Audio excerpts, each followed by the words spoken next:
Donc Julien, nous sommes dans la salle, une des deux salles, et là c'est la salle de l'horizon. Voilà, nous rentrons dans la salle de l'horizon avec ses particularités techniques. Nous avons eu un gros spectacle hier soir, donc ce matin le plateau est à nous, des danseurs sont au repos, donc je vous invite à me suivre pour découvrir cette magnifique salle. Très bien.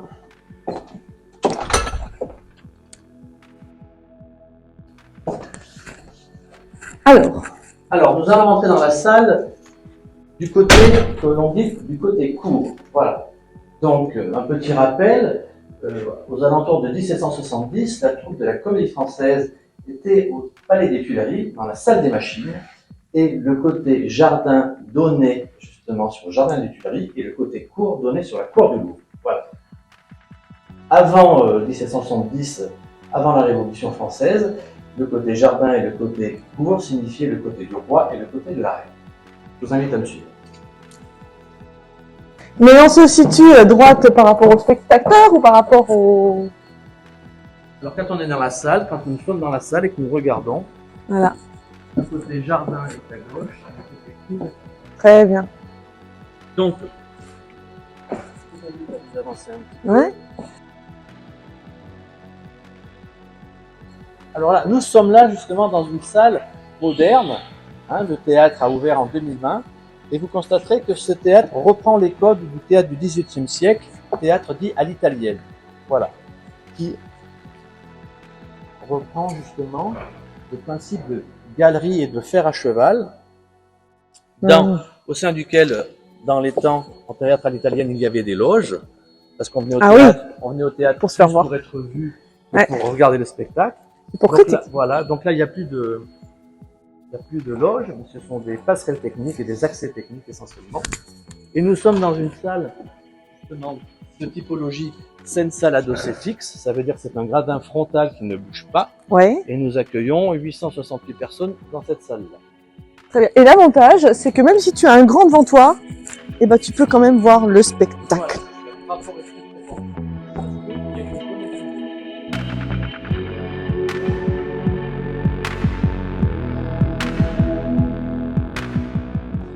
Alors, est-ce que la scène pour ce spectacle a une particularité là au niveau du... Oui, alors là on est aussi sur une typologie particulière. Alors moi je suis très impressionnée de monter sur scène.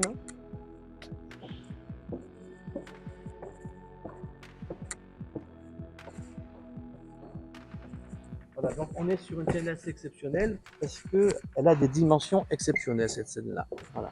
On est sur une ouverture au cadre de 18 mètres par 9 mètres de hauteur, sur une profondeur totale de scène de près de 24 mètres et sur un mur à 30 mètres. Voilà. Nous avons un plateau réservé aux artistes qui fait 600 mètres carrés. C'est très très rare et nous pouvons réaliser avec les plus grandes scènes d'Europe. Yes. Voilà. C'est une des forces de ce projet-là également.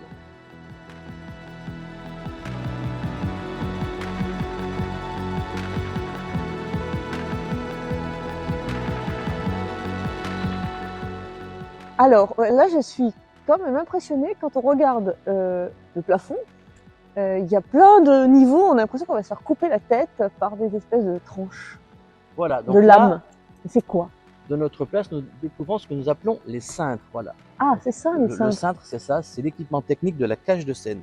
Là, nous sommes dans la cage de scène qui a une hauteur de plus de 21 mètres, qui est justement dotée de 48 perches qui sont là pour accueillir les velours, les tentures, les projecteurs, les éléments de décor. La force de ce projet est que ces 48 perches sont informatisées à vitesse variable. Donc c'est au niveau, on est au top du top, on est au niveau de technicité. Voilà. Les artistes et les techniciens doivent apprécier de venir travailler ici. Oui. Alors, bien sûr, il faut avoir un niveau de formation justement qui soit en adéquation avec la technicité demandée. D'accord. Nous mettons ça en place chaque année avec des recyclages de formation pour que les techniciens soient toujours formés justement avec cette nouvelle typologie. Super. Donc ça descend, ça monte. Ça descend, ça monte, ça peut avancer, ça peut reculer. Mais voilà, tout faire. Tout est noir. Alors, et au sol, il y a des rails? Alors non. Au sol, voilà. Dans les théâtres à l'italienne, on avait justement dans les temps une scène qui était souvent inclinée. Celle-ci justement est plane. et il y avait ce qu'on appelait la petite rue et la grande rue. Là, on est dans un dispositif, j'ai du mal à vous le montrer parce qu'on est dans une boîte que l'on appelle à l'allemande et pas à l'italienne. D'accord. La boîte à l'italienne, c'est une boîte avec des pendrillons qui sont derrière les prises et qui reproduisent justement cet effet de rue, de passage, Ah, d'accord. voilà, qui était matérialisé dans les temps par des châssis fixes qui se rentraient et qui sortaient. Maintenant, on remplace ça avec des tentures. Très bien, ok. Et alors, parfois, dans des spectacles, on a l'impression que c'est démonté, il y a des choses dessous, il y a un mécanisme dessous. Très bonne question. Ouais. Sous le tapis de danse, nous avons une scène en bois de hêtre que l'on appelle détrapable. Pourquoi? Parce que ce sont des trappes de 1 mètre par 1 mètre qui composent les 600 mètres carrés de sol. Et nous pouvons, à différents endroits, enlever 3 mètres carrés, 10 mètres carrés, 15 mètres carrés pour construire une piscine, pour construire une apparition de comédien, une apparition de danseur, une apparition d'animaux.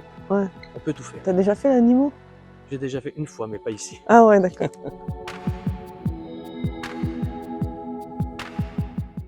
Dans l'arrière-scène, Ouais. c'est un magnifique espace qui justement nous aide aussi à faire ce que l'on appelle le backstage, hein, notamment sur des spectacles de danse ou des gros spectacles de théâtre, faire la loge rapide. Hein. Je vous verrai tout à l'heure les loges qui sont des loges de préparation de comédiens, des loges de repos. Et durant certains spectacles, des spectacles longs où il y a plusieurs actes, les comédiens ont des fois le temps de remonter dans leur loge justement pour se reposer, se changer, ou faire le raccord maquillage. Et dans les spectacles où les temps les temps de mise en scène sont plus courts, on fait des loges, des quick change rooms, et ce sont des loges rapides ici qui font que les gens sont plus près du plateau quand ils n'ont pas le temps de remonter. Des coups de quoi? De change relou? Des quick change rooms. Ah, des quick change rooms. Ok. Par contre, là déjà, tu vois, voilà. c'est quand même, on est impressionné quand même. Hein. On a une perspective très intéressante. Ouais. Mais on est aussi dans une proximité avec le public. On se rend compte que on n'a pas l'impression de pouvoir accueillir 800 personnes, plus de 800 personnes. Non. Proximité, mais aussi éloignement, ce qui rassure, j'imagine, un peu quand on est un artiste et qu'on a un peu le trac. Oui, mais il y avait ce qu'on appelait communément dans les anciens théâtres les feux de la rampe, Oui. Hein, qui servaient justement à avoir un éclairage pour oublier le public et de ne pas se rendre compte de ça. Et là, tu l'as plus. Là, on l'a plus.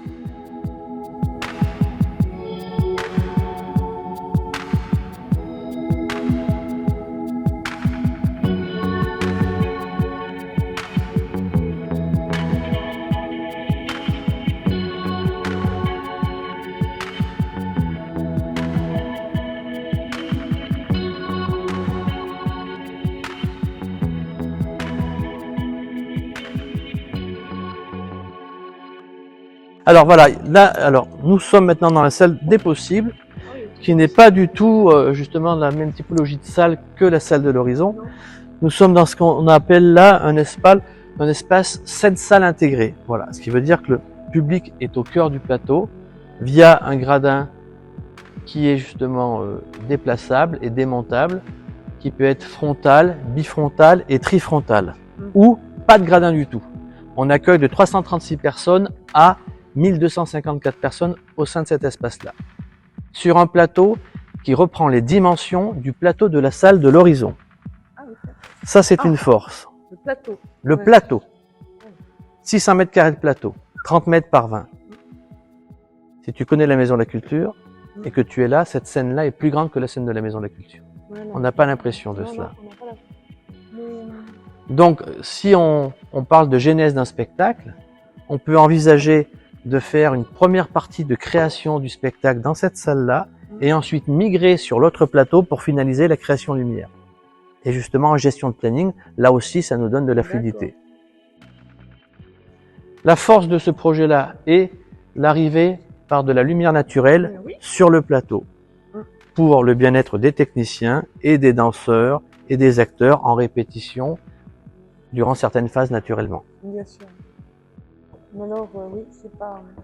On a du mal à imaginer, j'ai fait plusieurs spectacles ici, vous avez la scène, des spectateurs à gauche, des spectateurs à droite, d'autres où carrément chantier, on était bien là-dedans, enfin sur la scène avec plusieurs...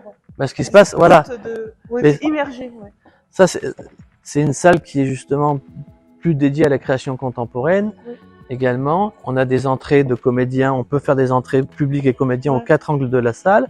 Et il faut se voir justement que l'espace, eh ben, c'est nous qui le dessinons là. Tout l'univers dans lequel vous rentrez, il est dessiné soit par du décor, soit par de la tenture, soit par des draperies spécifiques qui fait qu'on est totalement perdu dans le bâtiment. Et là, dans la salle, quand on n'y a rien, ce qu'on appelle, on joue en espace nu, on découvre justement la structure de la salle et on n'est pas du tout habitué, on est très surpris. Mais un metteur en scène, quand il crée son spectacle, il n'a pas une idée qu'une scène comme ça existe? Ou s'il y a d'autres théâtres qui ont cette possibilité-là? Si, voilà. Mais alors, ça veut dire que tout est possible. Voilà. C'est le nom de la salle. Voilà, tout est possible. Alors, ce qui se passe sur le réseau Scène Nationale, nous, on a une mission de diffusion de spectacles plus que de production de spectacles. Les CDN, Centres d'arts dramatique nationaux, eux, créent des spectacles dans des environnements plus particuliers. Mais cette salle-là est tout à fait, justement, donnée pour cela. Mais nous travaillons avec des logiciels informatiques. Quand un metteur en scène crée, en fait, lui, ce qu'il cherche, c'est un espace de jeu pour retrouver le même rapport. Et le but, quand on accueille un spectacle qui a été joué dans une autre salle, est que, via justement des systèmes d'accroche, on puisse reproduire les mêmes angles de lumière pour le même rendu pour le public. Que tu sois à Dijon, que tu sois à Clermont, que tu sois à Béziers ou à Grenoble, tu dois voir le même spectacle et ne pas te rendre compte que tu es à Dijon, à Clermont et à... Donc, ce projet architectural n'est pas qu'un projet d'architecte. Non. Le design, c'est surtout, il y avait quand même des contraintes. Alors, il faut savoir, voilà, mais il faut savoir qu'un architecte, quand il reprend un projet comme ça, s'entoure d'un scénographe, voilà, qui crée ça. Suto Demura n'avait jamais réalisé de théâtre auparavant. Donc, c'est justement... Et quel est le nom du scénographe ici? C'est Kanju. Voilà, c'est Philippe Lefebvre qui a monté la société Kanju, et Philippe Lefebvre était notamment l'ancien directeur technique de Patrick Chéreau et a dirigé de grands théâtres aussi dans toute la France. Donc, en termes de programmation artistique, on en parlait tout à l'heure, les dimensions de cette salle font que, dans 80% des cas, le spectacle accueilli en salle des possibles peut être accueilli en salle de l'horizon, et vice-versa, à la seule particularité que nous avons là un cintre qui est beaucoup moins haut, qui est à 12 mètres plutôt qu'à 21 mètres. Et nous n'avons pas de dessous de scène. Voilà, c'est ça. Mais au-delà de ça, nous pouvons accueillir en termes de superficie des mêmes spectacles.